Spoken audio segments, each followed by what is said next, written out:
இப்ப எனக்கு நான் உடம்பு எடுத்திருக்கேன், எனக்கு பூர்வ வாசனை இருக்குது, எனக்கு மனசு இருக்குது அப்படின்னு இருந்தாலே எனக்கு பூர்வ வாசனைன்னு ஒண்ணு இருக்குது இல்ல. அப்பனா இந்த சிருஷ்டியே உருவாக்கக்கூடிய இந்த பிரம்மாவுக்கும் பூர்வ வாசனைன்னு ஒண்ணு இருக்கணும்ல. இந்த சிருஷ்டியை உருவாக்குனவருக்கும் இதை எப்படி உருவாக்கணும்னு அவருக்கு தெரியறதுக்கு ஒரு வாசனை இருக்கணும்ல. அவருக்கு ஏன் ஸ்தூல சரீரம் இல்ல, அவருக்கு வெறும் சூட்சம சரீரம் தான் இருக்குன்னு சொல்றீங்க? எனக்கு ஸ்தூல சரீரமும் இருக்கு, சூட்சம சரீரமும் இருக்கு. பூத சரீரத்தை தான் ஸ்தூல சரீரம் என்று சொல்றோம். இந்த கேள்விகள்லாம் கேட்கிறாரு வசிஷ்டர்கிட்ட.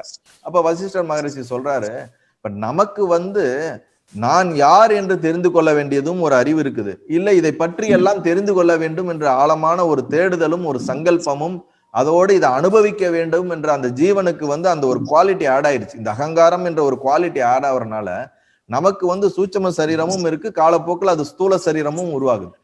ஆனா இந்த பிரம்மாவுக்கு எப்பயுமே அந்த பிரம்ம சொரூபத்திலே இருக்கிறதுனால இதை பத்தி தெரிஞ்சுக்கணும், இல்ல இதை அனுபவிக்கணும்ன்ற எந்த ஒரு இதுவுமே கிடையாது. அது தன்னோட சொரூபத்திலே எப்பொழுதும் அந்த பிரம்மத்திலே இருக்கிறதுனால அதுக்கு சூட்சம சரீரம் மட்டும்தான் இருக்குது, அதுக்கு ஸ்தூல சரீரம் கிடையாது.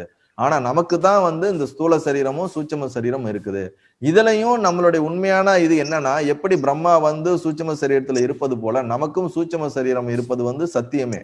ஆனால் இந்த ஸ்தூல சரீரம் நம்ம பார்க்கக்கூடிய இந்த ஜகத்து நம்மால் உருவாக்கப்பட்ட ஒரு கற்பனையே தானே தவிர, இது மனதோட ஒரு பரிணாம வளர்ச்சியில நம்ம பார்க்கக்கூடிய இந்த ஜகத்து வெளிப்பட்டதே தவிர இது முதன்மையாக மூலமாக இது தோன்றவில்லை அப்படிங்கிறத இங்க வெளிப்படுத்துறாரு. நல்லது.